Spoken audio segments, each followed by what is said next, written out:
मुझे digital marketing करते हुए आज 16-17 साल हो गए। यूट्यूब पे मुझे 9 साल हो चुके हैं और मैं उस टाइम से ये ऑनलाइन ई कॉमर्स देख रहा हूं जिस टाइम पे इवॉल्व हो रहा था। जब मैंने अपने करियर की स्टार्ट करा था तो मुझे खुद नहीं पता था मैं क्या कर रहा हूं, मैं बस कर रहा था। तो अगर मैं ई कॉमर्स के एवोल्यूशन की बात करके चलूं ना, तो Amazon जब इंडिया में आया था उससे पहले फ्लिपकार्ट इंडिया के अंदर आया था। फ्लिपकार्ट एक्चुअली इंडिया के अंदर इसलिए बनाया गया था कि कल को जब Amazon इंडिया के अंदर आएगा तो उसको बेच दिया जाएगा, बट एक्चुअली फ्लिपकार्ट की वैल्यूएशन इतनी हो गई वो बिक ही नहीं पाया। तो फ्लिपकार्ट वालों ने स्टार्टिंग के अंदर मार्केट बनाई। तो जब भी कोई मार्केट बनाता है तो पैसा बहुत जलाता है। ये बात कर रहा हूं मैं 2014-15 की। मैं एक ई कॉमर्स कंपनी में मार्केट हेड हुआ करता था। तो उस टाइम पे हमारा कैक 4,500-5,000 रुपए आता था। प्रोडक्ट का प्राइस होता था 4,000 रुपए। 4,000 का प्रोडक्ट बेचने के लिए 4,500 रुपए आप खर्च कर रहे हो। उसके बाद में जब 2017-18 आया, मैं कहूंगा जियो रेवोल्यूशन आया, तो सबके हाथ में इंटरनेट आ गया। जब इंटरनेट आ गया ना, उसके बाद एक मैं कहूंगा इन्फ्लेक्शन पॉइंट आया, जहां पर जो आप लोग ई कॉमर्स सुन रहे हो ना वो दिखाई दिया, जहां पर एक्चुअली ई कॉमर्स पैसे बना पा रहा था। उससे पहले ना ई कॉमर्स में इतना ट्रस्ट नहीं था। मैं 2016 की बात करके चलूं, मैं अपनी मम्मी से बोलता था ऑनलाइन कुछ ले रहा हूं, तो मम्मी को लगता था कुछ नकली आएगा, कंपनी पैसे लेके तो नहीं भाग जाएगी। पर 2017-18 तक ना बहुत सारे लोगों ने एक बार ले लिया था। अगर मैंने एक बार Amazon से खरीद लिया ना तो मैं ट्रस्ट कर पा रहा हूं, उसके बाद मैं बार बार Amazon से लेता रहता था। 2017 से पहले हम लेते नहीं थे ऑनलाइन। 2017-18 के बाद अचानक ही माइंडसेट बदलना शुरू हो गया, जहां पर हमने लेना शुरू कर दिया। तो इसी चक्कर में हमारे कैक घटने शुरू हो गए और मार्जिन्स बनने शुरू हो गए। और ये वही टाइम था जिस टाइम पे इंडिया में फंडिंग का बूम आया। इन्वेस्टर्स ने दबा के पैसा दिया, जिसकी वजह से बहुत सारे D2C ब्रांड बनते हुए दिखाई दिए, जिन्होंने अच्छा खासा पैसा भी बनाया। प्रॉब्लम आती है 2020 के बाद, जब आता है कोविड। कोविड के चक्कर में पूरी दुनिया हो जाती है बंद और सबको दिखाई देता है कि भाई online is the next game. Investor को भी ऐसा लगता है। बंदे जिनकी ऑफलाइन दुकान चल रही थी, दुकान घर पे बंद होने के चक्कर में उन्होंने कहा मैं भी ऑनलाइन बेचूंगा। उन्होंने ऑनलाइन बेच के देखा, उनका माल बिकना शुरू हो गया। अब सिंपल सी बात यह है, कंपटीशन का गेम। क्या 2017 से लेके 2020-21 तक जो लेने वाली ऑडियंस थी वो ड्रास्टिकली बढ़ी थी? चाहे वो ऑफलाइन ले रही थी ऑनलाइन ले रही थी, बढ़ी थी। लोग तो नहीं थे ना। 5% 10% इंडिया की पॉपुलेशन बढ़ गई होगी जो उस डेमोग्राफिक्स में आती है, जो एक्चुअली प्रोडक्ट ले सकती थी। तो अगर ऑडियंस नहीं बढ़ी और बहुत सारे लोग बेचने वाले बढ़ गए तो क्या होगा? मैं पहले एड्स समझाता हूं, एड्स कैसे काम करती है। फॉर एग्जाम्पल, मेरे पास दिन में 5 मिनट है फेसबुक पे बिताने के लिए। 5 मिनट में मेरे को फेसबुक में हाइपोथेटिकल ले रहा हूं, ठीक है। 5 मिनट में फेसबुक मान के चलो मुझे 10 एड्स दिखाता है। अब मुझे ऐड दिखाने के लिए अगर 10 बंदे लड़ रहे हैं तो इट्स इजी टू ऐड दिखाना। पर जब मुझे ऐड दिखाने के लिए 50 बंदे लड़ने लग जाएंगे तो क्या होगा? किसी को पता ऐड नेटवर्क काम कैसे करता है? लड़वा के एक तरह से बिडिंग चलती है। वो बोलता है इतने दूंगा, वो बोलता है इतने दूंगा, वो बोलता है इतना दूंगा, और ये कंप्यूटराइज सॉफ्टवेयर से हो रहा है। 2021 के अंदर यही होना शुरू हुआ, जहां पर कैक ड्रास्टिकली बढ़ते चले गए क्योंकि मार्केट में कंपटीशन बढ़ रहा था। कोविड गया, जो हाइपोथेसिस था सबका कि भाई ऑनलाइन आएगा और पूरी दुनिया फ्यूचर में ऑनलाइन पे चलेगी, पर ऑनलाइन की जगह लोग ऑफलाइन पे फिर से स्विच होना शुरू हो गए। सारे नहीं हुए पर बहुत सारे लोग ऑफलाइन पे भी स्विच हुए, जिसकी वजह से क्या हुआ? लोगों का ऑनलाइन लॉस होना शुरू हो गया। कस्टमर ऑफलाइन लेना चाहता है, ऑनलाइन देखता है, फिर ऑफलाइन ले रहा है। तो यहां पर क्या हुआ? यहां पर जो हमारे कैक्स थे वो स्टेबल नहीं हुए। मतलब हमको उम्मीद थी कि भाई कोविड में अगर ऑफलाइन एक्टिविटी बढ़ी है तो कैक नीचे आ जाएगा। तब तक जो हमारा इंडिया का स्टार्टअप इकोसिस्टम था बहुत मैच्योर हो चुका था। बहुत सारे लोगों ने पैसा रेस कर लिया था अच्छा खासा।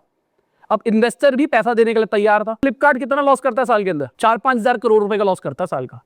अभी भी कितने साल हो गए? 15 साल हो गए, अभी तक वो प्रॉफिट नहीं बना पा रहा फ्लिपकार्ट जैसा बंदा। तो अगर आप एक D2C ब्रांड हो और आपके ऊपर किसी इन्वेस्टर ने 1,000 करोड़ रुपए लगा रखा है, तो क्या आपको बंद होने देगा? तो हो क्या रहा था इस टाइम पे, इन्वेस्टर कंपनी को बचाने के लिए पैसा डाला जा रहा था, खुद नहीं डालता था, अपने दोस्त से डलवा लेता था। मतलब बेसिकली जितने भी इन्वेस्टर बड़े बड़े ग्रुप्स है सब आपस में दोस्त है, मान के चलो। मैं डालता हूं तो मैं उसको कहता हूं तू भी डाल दियो अगले राउंड में, वो किसी में डालता है तो अगले राउंड में मुझे कहता है तू डाल दियो। तो 2020-21 के अंदर ऐसी सिचुएशन क्रिएट हुई जो कि मैं कहूंगा बहुत ही बुरी सिचुएशन थी सभी ई कॉमर्स प्लेयर के लिए, जहां पर हमारे कैप्स बहुत ऊपर थे और सेल उस लेवल की बढ़ नहीं रही थी। और ये थोड़ा डीमोटिवेटिंग हो सकता है लोगों के लिए, पर रियलिटी यही थी। और यही रीजन है जितने भी हम बड़े बड़े पॉपुलर फाउंडर्स को आज देखते हैं उनकी कंपनी लॉस कर रही है। क्यों कर रही है? क्योंकि 1000 रुपए का प्रोडक्ट बेचने के लिए आप पीछे फेसबुक के ऊपर 800-900 रुपए जला रहे हो। अगर 800-900 रुपए आपने एड में लगा दिया, लॉजिस्टिक, आरटीओ, कॉग्स, ये सारे खर्चों के चक्कर में आप हमेशा लॉस में रहने वाले हो। अब कंपनी पैसा कैसे कमाएगी? एलटीवी, एलटीवी का चूना इन्वेस्टर्स को बेचा जा रहा था। अभी एलटीवी क्या होता है कि भाई एक बार ना मेरा प्रोडक्ट लिया ना किसी कस्टमर ने तो वो दोबारा भी लेगा। पहली बार मैंने उसको बेचने के लिए 1000 रुपए खर्च किया था, पर आज दोबारा लेने के लिए ना वो नहीं लेगा भाई दोबारा से। रियलिटी भी है। अगर मैं अपनी बात करके चलूं, हो सकता है अमेजोन में मेरे को पहला प्रोडक्ट बेचने के लिए 4000-5000 खर्च किए हो, पर आज आप में से भी बहुत सारे लोग डायरेक्टली अमेजोन खोलते हैं और प्रोडक्ट ले लेते हैं। इनफैक्ट अगर आप अमेजोन पे डायरेक्टली खोल के अमेजोन से ले रहे हो तो अमेजोन को उसकी कमीशन के अलावा एड से भी पैसा मिल रहा है, क्योंकि जब आप अमेजोन पे सर्च मारते हो ऊपर एड्स आती है, एड्स पे क्लिक करते हो, उस पे भी अमेजोन को पैसा मिल रहा है। तो अमेजोन ने तो बिजनेस बना लिया, पर ये जो D2C स्टार्टअप्स थे जो कि हेविली बैक्ड बाय इन्वेस्टर्स थे, उनके चक्कर में लोगों को काम करना हो गया मुश्किल। अगर आज के टाइम पे आप कॉस्मेटिक्स के अंदर घुसना चाहते हो तो आप घुस नहीं सकते, घर बेचना पड़ जाएगा, उसके बाद पता लगेगा पैसा खत्म हो गया। रीजन क्या है? क्योंकि बहुत सारे मार्केट में कॉम्पिटिटर्स बैठे हैं जो आपकी तरह एड चलाने की बात कर रहे हैं। अब इसी के बीच में एक एनॉमली निकल के आती है। एनॉमली का मतलब क्या होता है? सब ऐसा ही काम कर रहा था, अचानक एक कंपनी आती है जो एकदम उल्टा कर देती है। मिनिमलिस्ट का नाम सुना है किसी ने? स्किन केयर कैटेगरी जो इतनी मार काट वाली कैटेगरी थी, मिनिमलिस्ट 4 साल के अंदर 3000 करोड़ का एग्जिट ले लेता है। कंपनी प्रॉफिट कर रही है। अभी मैंने किसी की बात सुनी कि अगर आपको अपना D2C ब्रांड खोलना है तो पहले 5 लाख तक की सेल्स निकालो, उसके बाद में फैक्ट्री लगाना, है ना? सब ये सोचते हैं ना। मिनिमलिस्ट ने अपने पहले राउंड में 14 करोड़ रुपए रेस किया और उसने फैक्ट्री लगा दी। माल नहीं बेचा, फैक्ट्री लगा दी। तो अभी तक की जितनी थ्योरीज थी, मिनिमलिस्ट उसके उल्टा चला। तो अगर हम क्रक्स में मिनिमलिस्ट को समझते हैं और भी ऐसे ब्रांड्स को समझते हैं, इन्होंने ऐसा क्या कर दिया जो हम as a e commerce player कर सकते हैं, वो है ब्रांडिंग। आज के टाइम पे ई कॉमर्स में बेचने के 2 तरीके हैं, ठीक है? प्रोडक्ट रिसर्च वगैरह वगैरह छोड़ देते हैं। एक तरीका क्या है? आपको अपने कॉम्पिटिटर को रिसर्च करना है, देखना उसका फास्ट सेलिंग प्रोडक्ट कौन सा है, वो उठाना है, चेपना है, अपनी चिप्पी लगानी है और आपको मार्जिन रख के बेच देना है। दूसरा, प्रॉब्लम फाइंड कर दिया मार्केट के अंदर कोई जो अनमेट नीड हो, उसके अराउंड एक प्रोडक्ट बनाना है और उसको रिलीज कर देना है। यही कहते हैं सबके सब। मिनिमलिस्ट ने क्या किया? वो तो वही स्किन केयर बेच रहा था जो सबके सब बेच रहे थे। इन्होंने अपनी पैकेजिंग सुंदर बनाई, बट क्या जब मिनिमलिस्ट आया उन जैसी पैकेजिंग वाले और ब्रांड नहीं थे? अगर रिसर्च करोगे, फॉरेस्ट एसेंशियल था, या मैं कहूंगा प्योर स्किन में नहीं था, स्किन क्राफ्ट था, स्किन क्राफ्ट की पैकेजिंग अच्छी थी। ऐसे बहुत सारे स्किन केयर ब्रांड्स थे जिनकी पैकेजिंग अच्छी थी। तो खाली पैकेजिंग तो काम नहीं कर रही थी यहां पे, तो करे क्या? मेरे को ऐसा लगता है, मैं अपनी थ्योरी बता रहा हूं, अगर मैं एक ई कॉमर्स ब्रांड शुरू करता आज, तो मैं क्या करता? मैं सबसे पहले प्रोडक्ट रिसर्च करता अपने हिसाब से, जो भी मेरे को समझ में आते हैं प्रोडक्ट, मैं उसके 10-10 पीस सैंपल उठाता और उसकी एक फेसबुक एड रन कर देता। 5000 रुपए की एड रन करता। जिन जिन एड्स के ऊपर हायर CTR आता, अभी मैं टेक्निकल नहीं बता रहा कि कैसे एड रन करनी है, वो इंटरनेट पे सर्च मार लेना, बहुत लोगों ने सिखा रखा है। फेसबुक एड रन करता जिसपे हायर CTR आ रहा है, दिस मींस लोगों को प्रोडक्ट पसंद आ रहा है और वो खरीदना चाहते हैं। हमारी वेबसाइट खुले ना खुले, हमारी वेबसाइट पे बाय का ऑप्शन हो या ना हो, अभी हमारा मेन फोकस है क्लिकेबिलिटी चेक करना। कौन सा ऐसा प्रोडक्ट है जिसपे ज्यादा क्लिक्स आ रहे हैं बेस्ड ऑन डेटा। जो प्रोडक्ट अच्छे चलते मैं उसको अपनी वेबसाइट पे लिस्ट करता और बेचना शुरू कर देता अपनी पर्सनल वेबसाइट से। अब मैं यहां पर सबके सब Amazon फ्लिपकार्ट वाले बैठे हैं, मैं थोड़ा सा उल्टा बोल रहा हूं। मेरे को ऐसा लगता है अपने ब्रांड पे बेचो सबसे पहले, जो प्रोडक्ट फटते हैं उनको प्लेटफॉर्म्स पे लेके जाओ। प्लेटफॉर्म आपका डिस्ट्रीब्यूशन बूस्ट करने के लिए बने हैं। हम क्या कर रहे हैं, हम अपना डिस्ट्रीब्यूशन ही वहां बना रहे हैं। अभी हम क्या देखते हैं कि भाई मामा अर्थ ने ऐसा कर दिया या बोट ने ऐसा कर दिया, ये ऐसा कर दिया। सारा गेम है टाइम का। मैं स्टार्टिंग से तुमको हिस्ट्री बता रहा हूं ना। 2017-18 में माल बेचना बहुत आसान था। मैं खुद बता रहा हूं, ऐसे D2C ब्रांड्स को इंडिया में मैंने हैंडल किया है जिनका मान लो 500 रुपए का प्रोडक्ट बेच रहे हैं, 10 रुपए में बिक रहा है। आज बेच के दिखा दे कोई, क्योंकि उस टाइम पे कंपटीशन नहीं था। तो कभी भी पुराने ब्रांड से आज की हिस्ट्री को कंपेयर मत करो।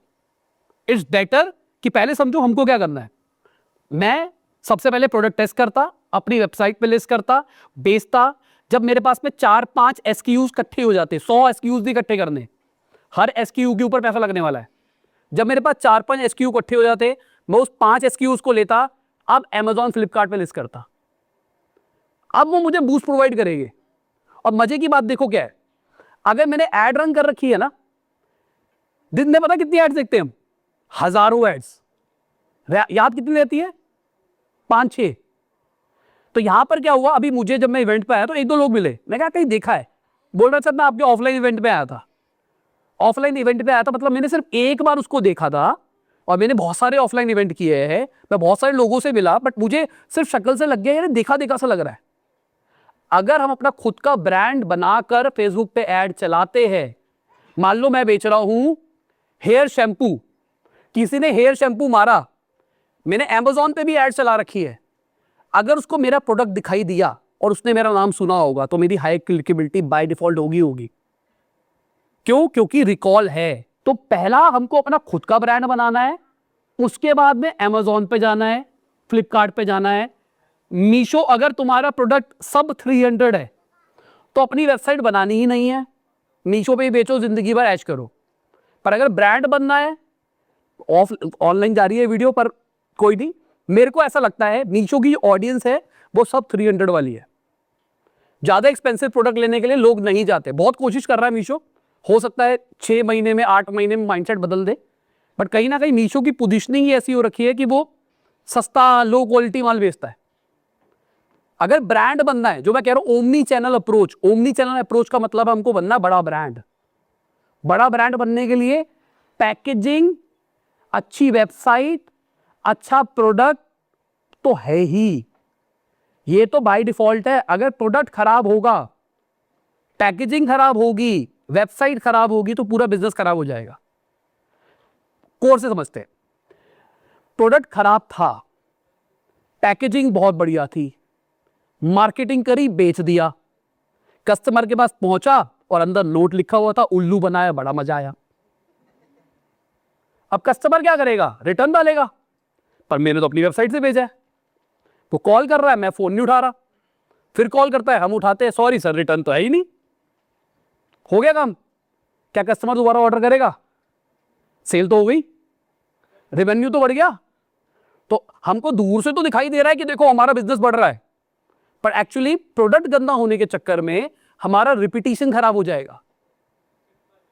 दूसरी चीज, हमारी वेबसाइट कैसी होनी चाहिए? एजुकेशनल होनी चाहिए। जैसे आप Amazon के लैंडिंग पेजेस जो AA लिस्टिंग कहते हो, जैसे वैसे ही हमारी ई-कॉमर्स वेबसाइट भी होनी चाहिए। जैसे Amazon है, Amazon पे ऐड टू कार्ट का बटन है, सब कुछ है, वो ही करो। खुद इनोवेट मत करना फर्स्ट हेडर को। क्यों? क्योंकि सब लोगों की आदत बनी हुई है। जैसे फॉर एग्जांपल, ज्यादातर गाड़ियों के अंदर इंडिकेटर, कितने लोग गाड़ी चलाते हैं यहां पे? अब मुझे ये बताना, मेरे को राइट का इंडिकेटर देना है तो मैं किस साइड के लीवर को नीचे करूंगा?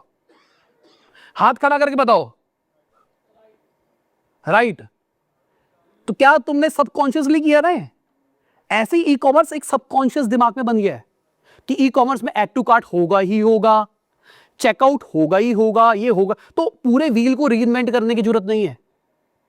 जो ऑलरेडी एग्जिस्ट करता है वही करो, बट नीचे डालो एजुकेशन। एजुकेशन मतलब मेरे प्रोडक्ट में क्या मटेरियल डला है, मेरा प्रोडक्ट सामने वाले की मदद कैसे कर सकता है, इन्फ्लुएंसर्स की अगर वीडियोस मिलती है तो वो वीडियोस आ गई, टेस्टिमोनियल्स आ गए, सब कुछ आ गए।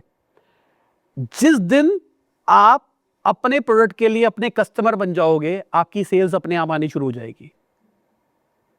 इसका मतलब क्या है? क्या आप अपना प्रोडक्ट खुद खरीदोगे कितने रुपए में? क्या आप अपना प्रोडक्ट यूज करते हो? आप अपना प्रोडक्ट यूज करने के बाद में दोबारा से रीऑर्डर करोगे या नहीं करोगे? बहुत सारे ऐसे लोग हैं जो ऑनलाइन बेच रहे हैं, उनकी पैकेजिंग ही खराब है। अगर आप अपने प्रोडक्ट को रिस्पेक्ट नहीं करोगे तो शायद कस्टमर रिपीट नहीं, मतलब मैं कह रहा हूं आरटीओ नहीं होगा एक बार को, बट कस्टमर रिपीट भी नहीं आएगा। तो यहीं पे एक केपीआई निकल के आता है, वो है कस्टमर रिपीटिशन रेट। अगर कस्टमर रिपीटिशन रेट 20-30% का है, मैं D2C की बात कर रहा हूं, Amazon का नहीं पता मुझे, बट अगर आपका 20-30% है तो गुड टू गो। 20 से नीचे है, 18 है, 15 है, तो भाई ध्यान देना प्रोडक्ट के ऊपर कुछ कांड है। रिपीटिशन जितना ज्यादा होगा उतना अच्छा होगा, उतना कस्टमर आपको प्रोडक्ट को याद करता है।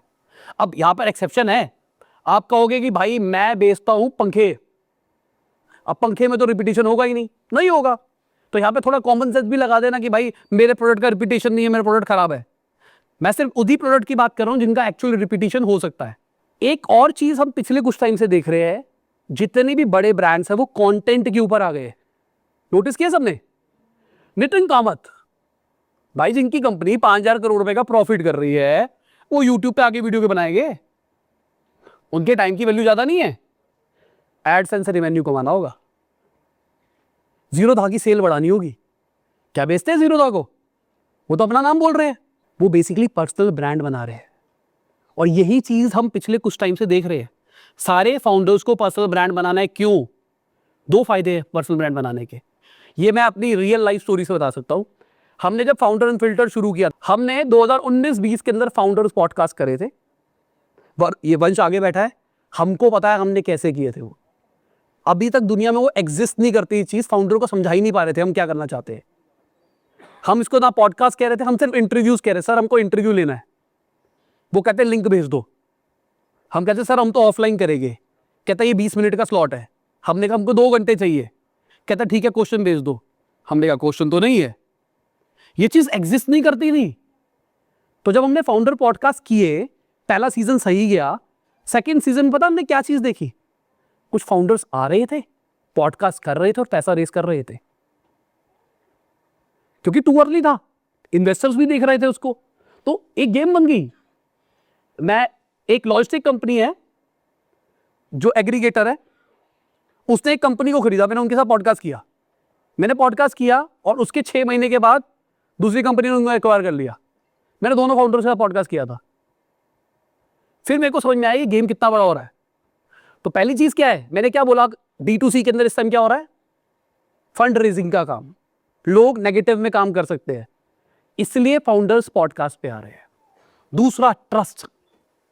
अब ये बताओ, मैंने अपनी कंपनी भेज दी है, अच्छा एग्जिट है, मेरे लिए फ्रूटफुल नहीं था दिल्ली से यहाँ ट्रेवल करके आना और सब कुछ करना, पर मैं क्यों कर रहा हूं? एक तो पहली वीडियो बन जाएगी मेरी, ठीक है, मेरे को मेहनत नहीं करनी पड़ी। दूसरा, मेरी एक पर्सनल ब्रांड बन रही है। यहां में से अगर मैं बात करके चलूं तो 40% के आसपास लोग मुझे जानते थे, पर 60% तो नहीं जानते थे ना। ये बहुत बड़ा नंबर है। अब 60% बंदों को मेरे पास बेचने के लिए शायद अभी कुछ नहीं है, पर जब कल को मैं कोई प्रोडक्ट निकालूंगा तो मेरे लिए बेचना आसान हो जाएगा। सिमिलरली, अगर आप किसी फाउंडर पे ट्रस्ट करने लग जाते हो तो बाय डिफॉल्ट वो ट्रस्ट उसके प्रोडक्ट पे ट्रांसफर हो जाता है। सेल्स का एक बेसिक से सिद्धांत है, पहली बात, आपको मेरे प्रोडक्ट से प्यार होना चाहिए। दूसरा, आपको मेरी कंपनी से प्यार होना चाहिए। तीसरा, जो प्रोडक्ट बेच रहा है उससे प्यार होना चाहिए। ये ऑफलाइन सेल्स का रूल है, बट अगर मैं इसको D2C में कैप्चर करता हूं तो क्या होगा? मेरे प्रोडक्ट से प्यार होना चाहिए, मतलब प्रोडक्ट अच्छा होना चाहिए। जो बेच रहा है, वेबसाइट बेच रही है, वेबसाइट बहुत एजुकेटेड होनी चाहिए। मेरी कंपनी में ट्रस्ट कैसे आएगा? अगर मैं फाउंडर बन के सामने कुछ बोलने लग जाऊं, अभी देखा आपने फाउंडर शार्क टैंक पे आ रहे हैं, ठीक है, फिर आईपीओ निकाल रहे हैं। आईपीओ में होता क्या है? आप रिटेल ऑडियंस को अपना शेयर बेच रहे हो, कंपनियों लॉस में है, या अगर मैं पैट मल्टीपल की बात करके चुनूं तो 200 प्लस का पैट मल्टीपल है जो जस्टिफाइड नहीं है। लॉजिकली मैं एक दुकान खरीदने के लिए जा रहा हूं, ठीक है, मैं मोमोज की एक दुकान चलाता हूं, तंदूरी मोमोज बेचता, बहुत कुछ चलता है। अब मैं उस दुकान पे गया, मैंने कहा भाई तेरा रिवेन्यू कितना है?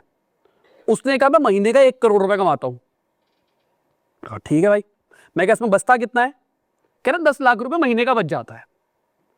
प्रॉफिट है, प्योर प्रॉफिट है टैक्स के बाद। साल के बाद साल का कितना रुपए हो गया? 1.2 करोड़ रुपीस।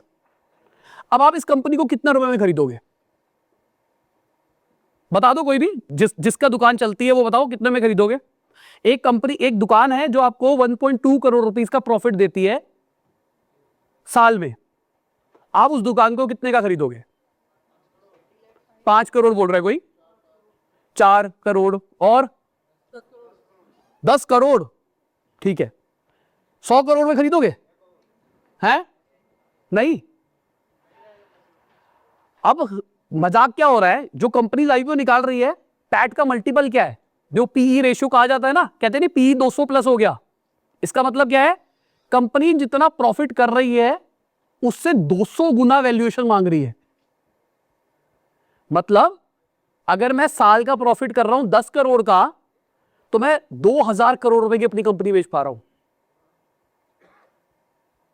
क्या खरीदोगे तुम? बट अगर मैं शार्क टैंक पे आ जाऊंगा और तुमको मैं अच्छा लगूंगा तो शायद ले लोगे तुम। फिर तुम्हारे लिए वो मैट्रिक्स मैटर नहीं करते, फिर तो बंदा बढ़िया है, 1000 रुपए का तो लेना है, ले ले यार, खत्म कर। और यही पिछले कुछ टाइम से देखने को मिल रहा है कि सभी फाउंडर्स एक्टिव हो गए सोशल मीडिया के ऊपर। तो अगर आप D2C ब्रांड हो तो कंटेंट सबसे इंपॉर्टेंट है, मान के चलो। एड्स तो चलानी है और कंटेंट बहुत इंपॉर्टेंट है। अभी हमने देखा यूजीसी का ट्रेंड आया था पिछले साल, सब लोग यूजीसी बना रहे थे। यूजीसी पता है किसी को क्या होता है? User generated content. इसका मतलब होता है मैंने अपना प्रोडक्ट जिसको बेचा वो उसको यूज करेगा और मैं उसको ऐड के लिए यूज करूंगा। पर आज तो एजेंसीज आ गई है जो ये काम करके दे रही है। और अगर ये सबको पता लग चुका है तो कस्टमर को भी पता लग चुका है। वो जो लोग हैं जो यूजीसी बेच रहे हैं वो ऐड चला रहे हैं। अगर आपको अपने कस्टमर की फेक ऐड बनवानी है तो मैं चला के दूंगा, मैं बना के दूंगा। क्या कस्टमर नहीं देख रहा वो ऐड? उसको नहीं पता लग रहा? तो अब कस्टमर भी स्मार्ट होने लग जाएगा। तो यूजीसी जो हाईली एडिटेड यूजीसी है वो नहीं चलेगा। गंदी लाइटिंग में एक आंटी बैठी है और बोल रही है मेरे घुटनों में दर्द थी, ये शुरू करूं? हाँ कर। हाँ, मेरे घुटने में बहुत दर्द था। रियलिस्टिक लग रहा है ना? पर अभी क्या चल रहा है? एक लड़की आएगी, मेरे बाल बहुत टेढ़े थे, फिर मैंने ये प्रोडक्ट यूज किया। और फिर बी रोल्स आ रहे हैं। बी रोल्स का मतलब अभी ये वीडियो के ऊपर एक और वीडियो आ रही है, फिर मैंने इनका तेल लगाया। अरे भाई, जो कस्टमर तुम्हारा प्रोडक्ट ले रहा है वो ऐसे एडिटिंग करेगा? बिना इंसेंटिव के तुमको एडिट करके देगा? अभी ठीक है, तुम समझ रहे हो तुम्हारा जो कस्टमर है वो बेवकूफ है, उसमें दिमाग नहीं है। पर जिस दिन उसको पता लगेगा, वो ट्रस्ट गया। और मैंने क्या बोला, सेल का सबसे इंपॉर्टेंट चीज क्या है? ट्रस्ट। ट्रस्ट गया तो खत्म। तो यूजीसी की जगह अगर हम अपनी टीम से ही कंटेंट बनाने लग जाए। किसी ने देखा भी रिसेंट टाइम में कोई ऐसे चैनल्स जो बिजनेस है और वो पॉडकास्ट कर रही हो या वीडियोस बना रही हो बहुत स्ट्रांग वाली? बताओ, किसी दिमाग में कोई ब्रांड आता भी रिसेंट टाइम्स में? नितिन कामत नहीं, क्योंकि वो अपना प्रोडक्ट नहीं बेच रहे। निखिल कामत नहीं बेच रहे।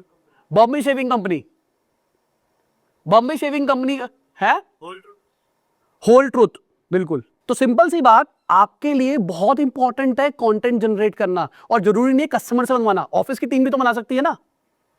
क्या हम बंदे पे ट्रस्ट तभी करेंगे जब सामने कस्टमर बोलेगा कि भाई माल बहुत अच्छा है। अगर शेफ बर्गर बनाना सिखाए कि आज मैं आपको बताता हूं मैं अपना बर्गर कैसे बनाता हूं ताकि आप घर पे बना सको, और वो बना के दिखा रहा है और वो उसको खा के दिखा रहा है और लोगों को भी खिला रहा है, अगर ये वीडियो जाएगी यूट्यूब के ऊपर, क्या तुम्हारा ट्रस्ट बढ़ेगा या नहीं होगा? कुछ फर्क नहीं पड़ेगा, बढ़ेगा ना। तो हमारी कंपनी के सारे स्टेक होल्डर्स हमारा ट्रस्ट बढ़ा सकते हैं। यूजीसी ठीक है चल रहा है, अभी चलने दो, 6 महीने बाद खत्म हो जाएगा जब सबको पता लग जाएगा। ये मतलब बात ही होती है, सारी चीजें होती है ट्रेड सीक्रेट। जब तक सबको ना पता लगे तब तक वो चीज बहुत चलती है। जैसे 99 नहीं चलती थी स्ट्रेटेजी, 199 में बेच दो, लोगों को लगेगा 200 से नीचे। सबको पता है 199 तुम पढ़ते होगे, खुद बोलते होगे तो 200 रुपए की आइटम है, या तुम बोलते नहीं 100 रुपए की आइटम है, क्योंकि सबने वो वीडियो देख ली है, सबको पता है प्राइसिंग टेक्निक होती है, इससे दिमाग में खेला जाता है। तो जब कोई भी नॉलेज कॉमन हो जाएगी ना, तो वो काम करनी बंद हो जाएगी। और ये मैं मतलब बात कर रहा हूं, मैं 15-16 साल से ही देखा हुआ हूं। चीजें आती है, फिर सबको पता लग जाती है और वो खत्म हो जाती है काम करनी, फिर नई चीज आती है, फिर नई चीज आती है।